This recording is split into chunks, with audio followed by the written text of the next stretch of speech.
হযরতে আলী রাদিয়াল্লাহু তাআলা আনহু বাজারের উদ্দেশ্যে রওনা হয়। বাজারে গিয়া সুন্দর দেখে একটা আনার ক্রয় করেছে, কারণ ঘরের ভিতরে বিবি অসুস্থ।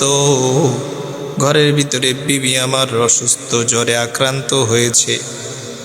হযরতে আলী রাদিয়াল্লাহু তাআলা আনহু পাকা টসটসা একটা আনার ক্রয় করলেন। এই আনারটা নিয়ে বাড়ির পথে রওনা, বাড়ির উদ্দেশ্যে রওনা হয়ে গেলেন।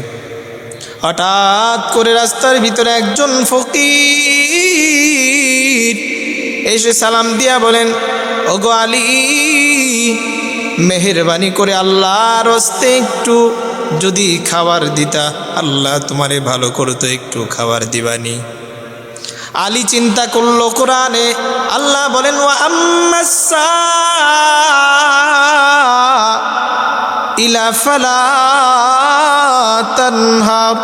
আলী চিন্তা করলো, কেউ যদি আল্লাহর জন্য কিছু চায়, আল্লাহর হস্তে কিছু চাই, আল্লাহ তাআলা ফিরায় দিতে নিষেধ করেছে। আলী রাদিয়াল্লাহু তাআলা আনহু ওই আনারটা অর্ধেক কেটে ওই ফকিরকে দিয়ে দিল।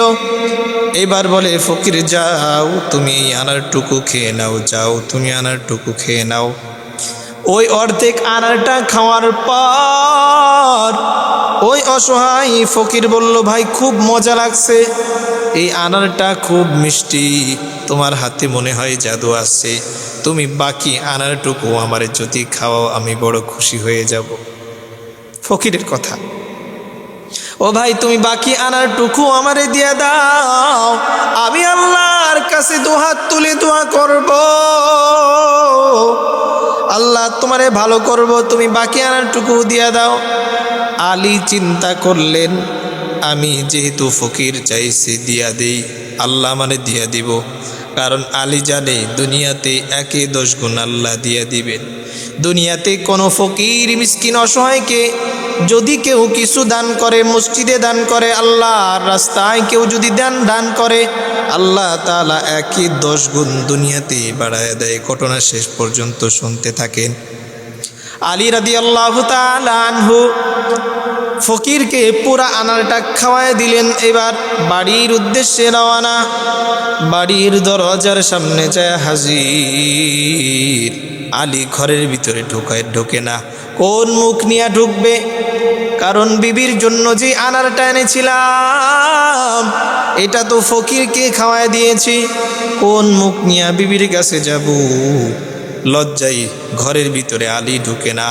ঘরের ভেতর থেকে আওয়াজ, প্রাণের স্বামী আমার, মেহেরবানি করে ঘরের ভিতরে চলে আসেন। বলে, কেন কেন কেন?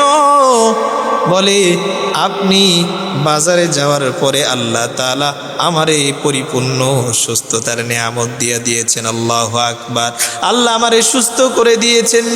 প্রাণের স্বামী আমার, ঘরের ভিতরে চলে আসেন।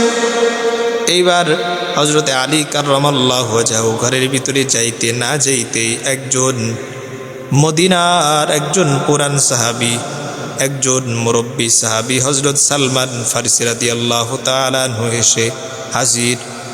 বলে, আলী ঘরের দরজা খুলো। আলী রাদিয়াল্লাহু তাআলা আনহু ঘরের দরজা খুলে দেখেন সালমান ফারসি রাদিয়াল্লাহু তাআলা আনহু, ওনার মাথার ভিতরে একটা ঝাঁকা দেখা যায়, একটা সুন্দর ঝাঁকা। হযরত আলী রাদিয়াল্লাহু তাআলা আনহু বলেন, ঝাঁকার ভিতরে কি? বলে, আনার। বলে, নামাও আনার। এইবার নামায়া আলী বললেন, এই আনার কোথা থেকে তুমি পাইলা? কে দিছে? কোথা থেকে আসছে? হযরত সালমান ফারসি বলেন, আমি জানি না। আল্লাহর রাসূলের দরবারে একজন সাদা পোশাক পরিহিত ব্যক্তি, ধবধবে সাদা পোশাক পরিহিত ব্যক্তি, জান্নাতি সুরতি একজন ব্যক্তি এসে রাসূলের দরবারে এসে তার বাগানের প্রথম ফল হাদিয়া দিয়েছে, আর আল্লাহর রাসূল তার মেয়ের বাসায় পাঠিয়েছে, তুমি নিয়ে নাও। আলী গুনে 1টা 2টা 3টা 4টা 5টা 6টা 7টা 8টা 9টা, 9টার বেশি আর পাওয়া যায় না। এবার আলী চিন্তা করলেন, এ ভাই, আমি কোরআন বিশ্বাস করি, আমি হাদিস জানি, কারণ আল্লাহ ওয়াদা করেছেন 10 গুণ আল্লাহ দুনিয়াতেই দিয়ে দিবে। মেহেরবানি করে সালমান ফারসিকে বললেন, যাও যাও ভাই, নিয়ে যাও। এই আনার মনে হয় আল্লাহর রাসূল আমার বাসায় পাঠাই নাই, অন্য কোথাও পাঠাইছে, ভুলে মনে হয় আমার বাড়িতে চলে আসছে। যাও যাও যাও, নিয়ে যাও। এইবার সালমান ফার্সি রহস্যটা বুঝতে পারলো। রহস্যটা বোঝার পর সালমান ফার্সি চাদরের ভিতর থেকে বাকি একটা আনারও বের করে দিয়ে দেয়। আল্লাহু আকবার। বাকি একটা আনার দেখার পর হযরত আলী চিন্তা করলো, আহারে, আল্লাহ বলেছিল একটা টাকা দান করলে, একটা কিছু দান করলে আল্লাহ একে 10 গুণ দিয়া দিবে। আজকে আমি স্বচক্ষে সরাসরি দুনিয়ার জমিনে প্রমাণ পাইলাম। আল্লাহু আকবার।